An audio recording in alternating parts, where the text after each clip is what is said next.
आज का हमारा टॉपिक है फ्यूल, जिसको कि हिंदी में ईंधन बोलते हैं। तो फ्यूल को जानने से पहले कंबस्टन जानना जरूरी है। कंबस्टन, जिसको कि हम लोग दहन भी बोलते हैं हिंदी में, दहन। तो कंबस्टन किसको कहते हैं? कंबस्टन कहते हैं कि अगर यदि कोई भी सब्सटेंस है, कोई भी सब्सटेंस है, उसको अगर यदि हम ऑक्सीजन के प्रेजेंस में अगर यदि जल रहा है, कोई भी सब्सटेंस ऑक्सीजन या एयर के प्रेजेंस में पूरी तरह से जल रहा है, और जलने के बाद पूरी तरीके से अगर यदि जल रहा है तो जलने के बाद उसमें से हीट निकलता है, इवैल्यूएशन ऑफ हीट होता है। तो इस प्रोसेस को हम लोग दहन कहते हैं, या और भी कह सकते हैं किसी सब्सटेंस का पूरी तरह जलना ही कंबस्टन कहलाता है। और जो चीज जलाते हैं उसको कंबस्टिबल सब्सटेंस कहते हैं, उसको हम लोग कंबस्टिबल सब्सटेंस कहते हैं। अब बात आई ईंधन की। तो कंबस्टिबल सब्सटेंस को ईंधन बोलते हैं। कब कंबस्टिबल सब्सटेंस को ईंधन बोलेंगे? अगर यदि उस कंबस्टिबल सब्सटेंस में हम कहें कि वहां पे मेन कंस्टिट्यूएंट के रूप में वहां पे अगर यदि रोल अगर यदि कार्बन निभा रहा हो, वहां पे सबसे ज्यादा मात्रा में वहां पे कार्बन मौजूद हो रहा हो, और उसके जब पूरी तरीके से वो जल रहा है और उसमें से जो हीट निकल रही है उसका यूज हम लोग इकोनॉमिकली यूज कर रहे हैं, यानी कि इंडस्ट्रियल पर्पज से यूज कर रहे हैं या डोमेस्टिकली यूज कर रहे हैं, तो उसको हम लोग, तो उस जो कंबस्टिबल सब्सटेंस वहां पे रहेगा उसको हम लोग ईंधन बोलते हैं। यानी कि अगर यदि हम थोड़ा सा इसको बोलें कि अगर यदि कोई भी चीज जल रही हो जिसमें कार्बन मौजूद हो, मेन कंस्टिट्यूएंट के रूप में कार्बन मौजूद हो, और वो पूरी तरीके से जल रही है, वहां से हीट निकल रही है, और उस हीट का हम लोग यूज कर रहे हैं, या तो घरेलू तौर पे कर रहे हैं, या फिर किसी इंडस्ट्री, किसी मतलब बड़े पैमाने पे कहीं कंपनी में किसी इंडस्ट्रीज में काम कर रहे हैं उसका, तो ऐसे में उस कंबस्टिबल सब्सटेंस को हम लोग ईंधन बोलते हैं। अब इसको थोड़ा सा डेफिनेशन के रूप में लिख देते हैं कि any combustible substance, any combustible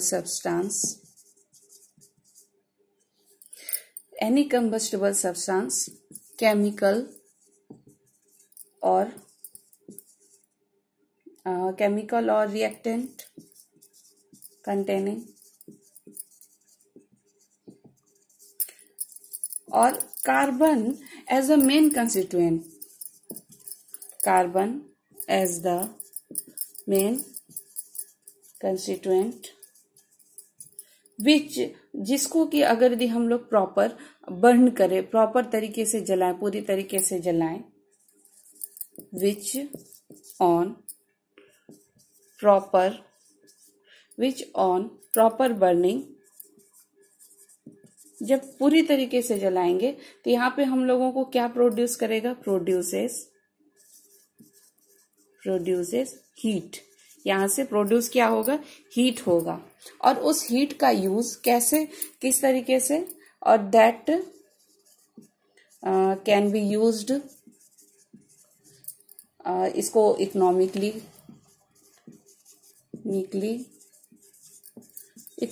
मतलब किसके लिए? फॉर डोमेस्टिकली या फिर इंडस्ट्रियल पर्पस, तो for domestic and industrial purpose,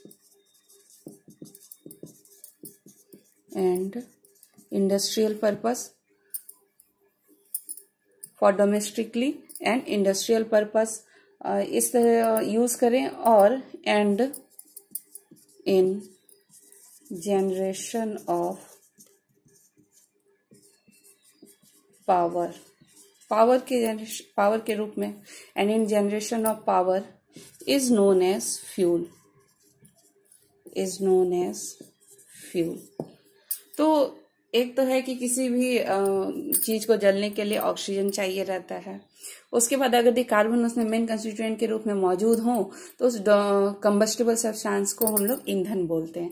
example में अगर इसके एग्जाम्पल की बात करें तो एग्जाम्पल में आ जाएगा यहाँ पे, जैसे कि आपका लकड़ी हो गया, कोयला हो गया, पेट्रोल हो गया, कोई नेचुरल गैस हो गया या एलपीजी हो गया। ये सब क्या है, ये फ्यूल है।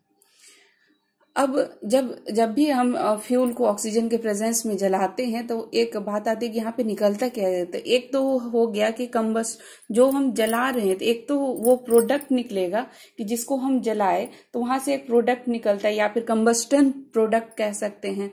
और उसके साथ साथ क्या निकलेंगे, उसके साथ साथ हीट निकलेंगे। और या फिर कह सकते हैं क्या कि अगर भी हम किसी को फ्यूल को ऑक्सीजन प्रेजेंस में जला रहे तो वहां पर से कार्बन डाइऑक्साइड और H2O ये दोनों तो निकलेंगे और इसके साथ साथ हीट निकलेंगे। ठीक है।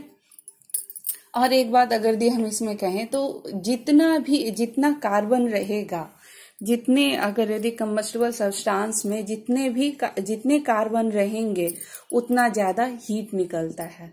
ये चीज थोड़ा सा माइंड में रखना, में भी ऑब्जेक्टिव में आए कि जितना कार्बन प्रेजेंट रहता है किसी भी कंबस्टिबल सब्सटेंस में, उससे उतनी ही ज्यादा हीट निकलती है। और सारे का मतलब कह सकते हैं कि जलने का क्योंकि एक एग्जाम्पल से कह सकते हैं, एक एग्जाम्पल से बताते हैं कि अगर किसी रूम में एक कैंडल रखा हुआ है और एक बड़ा लकड़ी का टुकड़ा रखा हुआ है, तो अगर दी हम दोनों को जलाना चाहे एक माचिस की तीली से तो ये जल जाएगा लेकिन ये नहीं जलेगा। तो सबको जलने के लिए अलग अलग हीट की जरूरत होती है। तो उस चीज को हम लोग आगे पढ़ेंगे। एक ये बात हो गया। और जलने के लिए सबसे मेन क्या चाहिए था, जलने के लिए सबसे जरूरी है ऑक्सीजन। और ऑक्सीजन जरूरी है, ऑक्सीजन नहीं रहेगा तो जलेगा नहीं। क्योंकि अगर एक एग्जांपल देके बताएं तो किसी मोमबत्ती को अगर हम जला रहे हैं, उसके ऊपर से अगर हम ग्लास कवर कर दें तो देखो ये मोमबत्ती थोड़ी देर बाद बुझ जाएगी। क्यों? क्योंकि वहां पे उसको ऑक्सीजन नहीं मिल पाया। और अगर यदि हम इसके क्लासिफिकेशन की बात करें कि इसको मतलब कितने मतलब भाग में बांटा गया है, तो एक तो है कि प्राइमरी और दूसरा है सेकेंडरी। प्राइमरी कहने का मतलब हो गया कि प्राइमरी और दूसरा है सेकेंडरी। प्राइमरी कहने का मतलब हुआ कि वो हम लोगों को मिला, नेचुरल वे से मिला। इसको नेचुरल वे में भी बोल सकते हैं, मतलब नेचर से हम लोगों को वो डायरेक्ट मिला और उसको थोड़ा सा मॉडिफाई करके, कुछ उसमें थोड़ा सा मिक्स करके या कुछ हटा के, जो हम लोग उसको मॉडिफाई करके आर्टिफिशियल तरीके से जब हम लोग उसका यूज किए तो वो हो गया सेकेंडरी में। तो देख लेते हैं दोनों को, प्राइमरी और सेकेंडरी। प्राइमरी और सेकेंडरी, इसमें देख लेते हैं सॉलिड में कौन कौन आएंगे, लिक्विड में कौन कौन आएंगे, और solid, liquid and gas form में कौन कौन आएंगे। प्राइमरी में अगर हम सॉलिड की बात करें तो इसमें आ जाएंगे वुड, पीट, लिग्नाइट, कोल। वुड तो जान रहे हैं कि लकड़ी होता है। पीट क्या होता है? पीट एक प्रकार के कोयले को ही कहते हैं।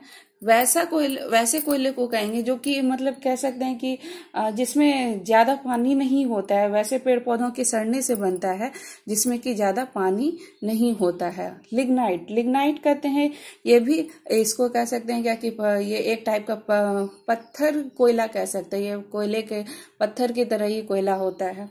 और कोल किसको बोलेंगे? कोल तो जान ही रहे हैं कि कोल कोयला होता है। उसके बाद लिक्विड में आते हैं। लिक्विड में कौन कौन आएंगे? लिक्विड में जैसे कि पेट्रोलियम या क्रूड ऑयल भी बोल सकते हैं। पेट्रोलियम तो जान ही रहे हैं कि पेट्रोलियम या क्रूड ऑयल जिसको बोलते हैं। फिर गैस में अगर हम बात करें तो नेचुरल गैस में जैसे कि आपको जैसे कि नेचुरल गैस में सबसे ज्यादा जो कह सकते हैं कि मीथेन, नेचुरल गैस तो सारे गैसों का मिश्रण रहता है जिसमें सबसे ज्यादा मीथेन CH4 पाया जाता है। फिर अगर दी सेकेंडरी तौर पर इनका मतलब इन्हीं से मॉडिफाई करके सेकेंडरी तैयार किया गया है। तो उसमें अगर दी हम सेकेंडरी के सॉलिड में देखें तो आ जाएगा यहाँ पे कोक। कोक किसको बोलते हैं? कोयला से तैयार किया जाता है कोक, कोयले से तैयार किया जाता है और ये ठोस होता है। और क्या कह सकते हैं, ठोस ईंधन कह सकते हैं कोयले से तैयार किया जाने वाला। और इसमें आ सकते हैं चारकोल, आ सकते हैं चारकोल, जानते ही है। और इसमें आ सकते हैं वुड चारकोल भी कह सकते हैं, वुड चारकोल भी कह सकते हैं। तो ये सब है सेकेंडरी के सॉलिड फॉर्म में। अब बात करते हैं इसके सेकेंडरी में लिक्विड में कौन कौन से आएंगे। तो पेट्रोलियम, पेट्रोलियम से क्या क्या तैयार हो जाता है? गैसोलीन या पेट्रोल, डीजल ऑयल और डीजल ऑयल। और इसमें आ सकते हैं केरोसिन,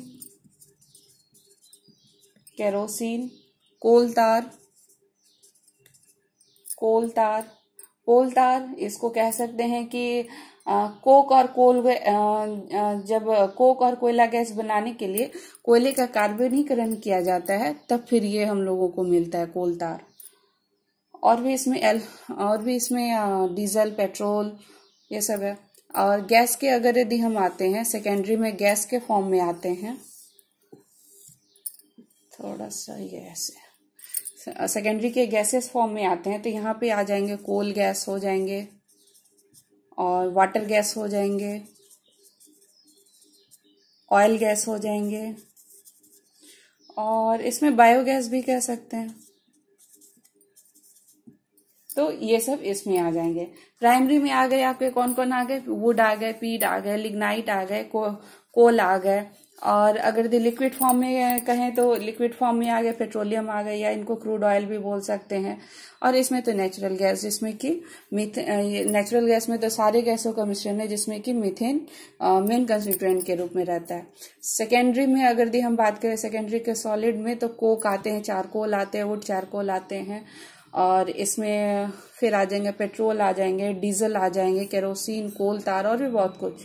और अगर यदि हम गैसेस फॉर्म में बोलें तो गैसेस फॉर्म में आ जाएंगे कोल गैस आ जाएंगे, वाटर गैस आ जाएंगे और ऑयल गैस आ जाएंगे, बायोगैस आ जाएंगे। तो ये सब इसमें आ जाते हैं। तो आज की क्लास में इतना ही। उसके बाद हम लोग देखेंगे कैरेक्टरिस्टिक्स ऑफ आइडियल फ्यूल। एक आइडियल फ्यूल के लिए क्या कैरेक्टरिस्टिक्स होना चाहिए, उसमें क्या क्या विशेषताएं होनी चाहिए जो कि हम कह सकते हैं कि ये सबसे अच्छा फ्यूल है, ये एक आइडियल फ्यूल है। मतलब कहते हैं ना कि किसी आइडियल का एग्जाम्पल देते हैं सबको कि उसकी तरह बनना चाहिए, उसकी तरह बनना चाहिए। तो वैसे ही फ्यूल में भी एक आइडियल फ्यूल का क्या होना चाहिए, उसमें क्या क्या विशेषता होनी चाहिए, वो हम लोग नेक्स्ट क्लास में देखेंगे।